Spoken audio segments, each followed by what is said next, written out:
Kalau lo penasaran sama generatif AI, tapi bingung belajar dari mana, video ini buat lo. Selama 2 tahun terakhir, gue udah menghabiskan ratusan jam untuk mengambil course dari Google maupun Coursera, termasuk menggunakan generative AI tool everyday. Di video ini gue akan bikin beginner-friendly tutorial buat lo yang nggak memiliki background teknis kayak gue. Sekalipun lo udah sering pakai generative AI tool, gue tetap rekomen lo nonton video ini karena lo jadi bisa belajar konsep foundationalnya yang akan ngebantu lo untuk punya fondasi skill yang kuat. Let's go! Di sini gue akan bahas tentang apa itu generative AI, contoh penggunaannya di kerjaan, dan tips untuk menguasai generative AI ke depannya. So, apa sih generative AI itu? So, generative AI adalah sistem AI yang menciptakan konten baru. Jadi bentuknya bisa berupa teks, gambar, audio, bahkan kode. Nah, bedanya apa antara generative AI dengan AI yang klasik? Nah, jadi AI yang klasik itu adalah AI yang fokusnya terhadap hal-hal seperti analisis maupun pelabelan. Jadi, sebenarnya kalau ada yang bilang kayak AI itu baru muncul, itu nggak sepenuhnya tepat. Karena, contohnya, konten yang disuguhkan ke kita di sosial media itu sudah menggunakan teknologi AI, di mana dia memberikan rekomendasi kepada kita, pengguna sosial media, berdasarkan histori dari hal-hal yang kita konsumsi di media sosial, dengan harapan kita akan suka dengan konten yang mereka suguhkan. Contoh penerapan lain adalah klasifikasi spam di email. Kalau lu buka spam folder yang ada di email lo, lo kan bisa ngeliat kok ada banyak banget email yang masuk ke kategorisasi tersebut. Itu karena tim dari Gmail atau mungkin dari Microsoft, mereka sudah membuat klasifikasi message-message seperti apa yang bentuknya spam. Jadi AI itu tuh udah ada for quite some time. Nah, yang baru ada mungkin 4 tahun terakhir adalah generative AI, di mana dia itu bisa menciptakan, mengenerate sesuatu yang baru seperti tulisan, gambar, dan video. Nah, apa aja sih contoh tools-tools generative AI yang ada? Well, technically banyak banget. Dan bahkan kalau lo ngikutin AI newsletter, kayaknya hampir setiap hari deh ada AI tool baru yang bermunculan. Tapi mungkin beberapa yang paling populer, yang mungkin lo tahu adalah ChatGPT, by OpenAI, Cloud by Anthropic, dan juga Gemini by Google. Di situ juga ada DeepSeek yang merupakan dari China. Nah, itu yang benar-benar general purpose. Tapi di luar itu ada yang spesifik terhadap kebutuhan tertentu.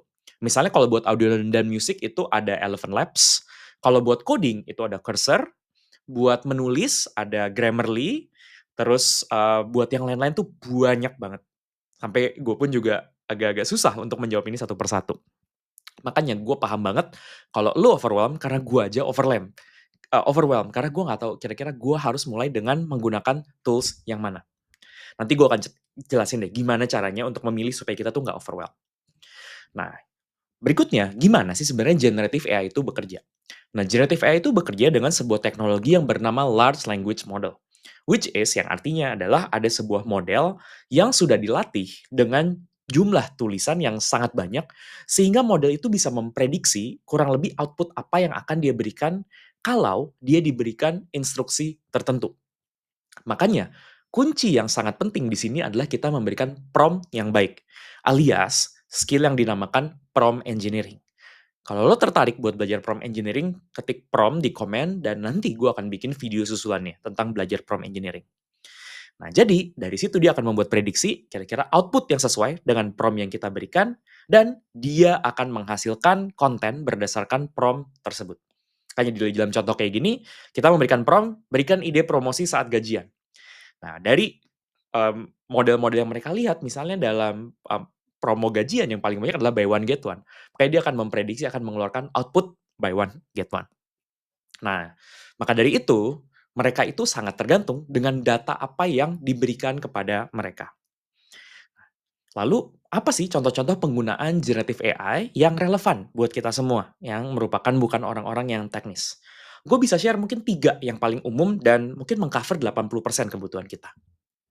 Pertama adalah membuat dan menyunting tulisan. Kita bisa membuat konten dari nol, seperti kita mau bikin artikel, bikin laporan, bikin email draft. Kita juga bisa mengedit konten yang udah ada. Misalnya kita udah nulis, dengan bentuk yang acak-adut, lalu kita pengen ini dirapikan. Terutama gue sering banget, kalau misalnya gue ngerekam video, dan video gue tuh kata-katanya agak-agak berantakan, gue masukin ke generative AI itu supaya tulisannya lebih gampang dibaca dengan format yang lebih baik. Atau bahkan, kita juga bisa menggunakan untuk meringkas konten yang panjang. Jadi misalnya kalau kita membaca dokumen, karena gue sering banget sebelum ketemu klien gue membaca annual report mereka. By the way, ini annual report yang available publicly karena rata-rata klien gue adalah perusahaan TBK ya. Jadi ini bukan data yang confidential. Ya, jadi gue masukin ke situ dan gue pengen meng-highlight kira-kira apa nih poin-poin penting yang bisa gue ketahui tentang klien gue tersebut. Jadi pas ngobrol tuh bisa lebih nyambung. Itu penggunaan yang pertama.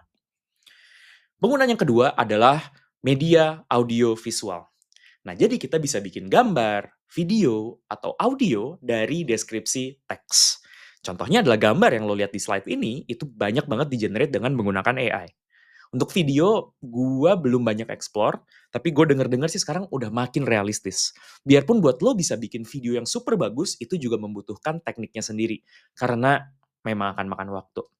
Dan suara itu juga bisa, karena misalnya kalau gue mau bikin generative AI dengan masukin tulisan gue, lalu masukin ke AI tool yang bisa bikin suara berdasarkan tulisan gue, dia bisa benar-benar terdengar seperti gue.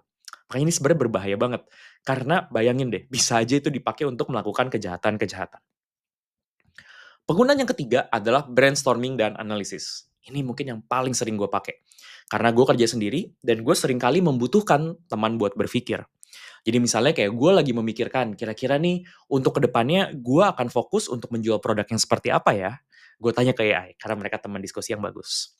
Atau misalnya gue bisa melakukan pengambilan data, yaitu informasi dari internet, melakukan riset. Misalnya gue butuh statistik tentang gimana cara membuat keputusan yang bagus. Atau berapa besar sih impact-nya goal setting yang proper terhadap kesuksesan sebuah goal. Bisa nanya ke generative AI. Dan yang terakhir adalah pengolahan data. Jadi dari data yang kita masukin, kita bisa melakukan analisis dan juga visualisasi data mana yang sesuai dengan apa insight yang ingin kita dapatkan. Maka dari itu nggak heran, dampaknya generative AI itu besar sekali. Nah, maka dari itu berdasarkan McKinsey, Goldman, dan JP Morgan, kita bisa melihat bahwa potensi generative AI itu sangat besar terhadap ekonomi, tidak hanya dalam skala perusahaan, tapi juga skala ekonomi global. Dan buat kita, ini juga merupakan hal yang sangat groundbreaking karena kita bisa mendelegasikan banyak pekerjaan, tidak harus ke orang, tapi bisa ke teknologi. Kita bisa semakin produktif karena hal tersebut bisa dikerjakan sama orang lain. Dan yang terakhir, kita juga bisa meningkatkan kualitas pekerjaan kita. Nah, sekarang gimana nih caranya kita bisa mulai untuk menjadi lebih piawai dalam menggunakan generative AI? Step pertama adalah gunakan tools-nya setiap hari. Di awal, pilih deh satu tools yang general purpose. Jadi antara lu mau pakai ChatGPT, Gemini, atau Cloud. Kalau lu mau nanya gue kayak, aduh ini bagusan yang mana? Honestly, menurut gue sangat mirip performance-nya, tergantung dengan kebutuhan lo tuh apa. Nanti gue bisa bikin secara lengkap video perbandingannya, kalau misalnya lo tertarik, tulis aja di komen, nanti mungkin gue bisa rekomen, karena gue udah pernah pakai semuanya, dan sekarang gue menggunakan mereka dengan tujuan yang berbeda. Lo buka di laptop, dan lo install di handphone. Jadi, setiap kali lo bingung atau apa, lo bisa langsung buka handphone lo. Dan yang terakhir, sebelum lo mengerjakan apapun, atau mengerjakan hal yang manual, atau lo mau Google search, lo bisa langsung tanya, apa yang bisa gue delegasikan kepada tool ini, sehingga gue tidak harus mengerjakannya sendiri. Itu step yang pertama. Step yang kedua, perlakukan mereka seperti anak intern yang pintar dan rajin. Nah, jadi contohnya apa? Ya, kasih instruksinya yang jelas. Lo harus kasih konteks, output yang lo harapkan, dan contohnya. Nah, lo harus cek ulang lagi hasil pekerjaannya karena mereka itu kadang sotoy dan sering disebut sebagai hallucination atau AI slop. Dan juga hati-hati untuk membagikan data yang confidential. Terutama kalau lo menggunakan data perusahaan lo, cek lagi policy dari kantor lo itu kayak gimana dalam penggunaan generative AI. Tapi kalau data pribadi, dan itu gimana lo aja enaknya seperti apa. Ya. Dan yang terakhir, iterasi terus-menerus. Karena kalau misalnya pertama kali lo mencoba nge-prompt dan hasilnya tidak sesuai, dan ada beberapa hal yang bisa lo coba. Pertama adalah lo bisa mengganti prompt-nya, lo meng-adjust prompt-nya. Kayak tadi yang gue bilang adalah prompt engineering. Lo bisa tambahin konteksnya, perjelas output-nya, atau berikan contoh lain. Atau ganti model. Lo bisa ganti model misalnya hampir semua AI tool itu akan punya beberapa versi. Ada versi yang quick, ada yang standard dan juga ada yang advance. Nah, pilih sesuai dengan kebutuhan lo. Karena bisa jadi per kebutuhan lo untuk mereka bikin analisis yang thorough itu tidak bisa dijawab dengan model yang quick. Jadi lo bisa pilih di settingannya untuk pilih model yang paling sesuai dengan kebutuhan lo. Karena biasanya semakin kompleks, output yang akan lo dapatkan akan lebih bagus, tapi akan semakin lama. Terutama kalau lo menggunakan tools yang gratis, biasanya ada limit untuk seberapa banyak versi paling advance dari tools tersebut bisa untuk lo gunakan. Dan yang terakhir, lo mungkin perlu ganti tool. Karena misalnya gue lebih suka menggunakan Cloud by Anthropic ketika mau melakukan atau membuat tulisan dibandingkan menggunakan Gemini. Tapi gue banyak menggunakan Gemini kalau gue mau melakukan integrasi dengan Google. Atau kalau gue menggunakan ChatGPT itu karena gampang banget untuk mendapatkan custom GPT dari orang lain. Nah, sebelum bahasnya terlalu teknis, gue berhenti dulu aja di situ. Karena yang lebih penting adalah lo paham dulu dengan konsep-konsep ini. Nah, next step-nya apa? Pertama adalah coba satu hal baru yang akan lo lakukan berdasarkan apa yang udah gue share di sini. Kedua, lo praktek. Langsung belajar buat ngelakuin. Paling simple adalah pakai generative AI itu everyday untuk hal-hal yang kecil sekalipun. Dan yang terakhir, dan sangat penting adalah belajar prompt engineering. Alias gimana kita bisa menuliskan prompt yang baik sehingga outputnya sesuai dengan apa yang kita inginkan. Gue akan bahas di video selanjutnya tentang teknik-teknik prompt engineering yang bisa ngebantu lo dapetin output yang maksimal dari AI tool. See you on the next video.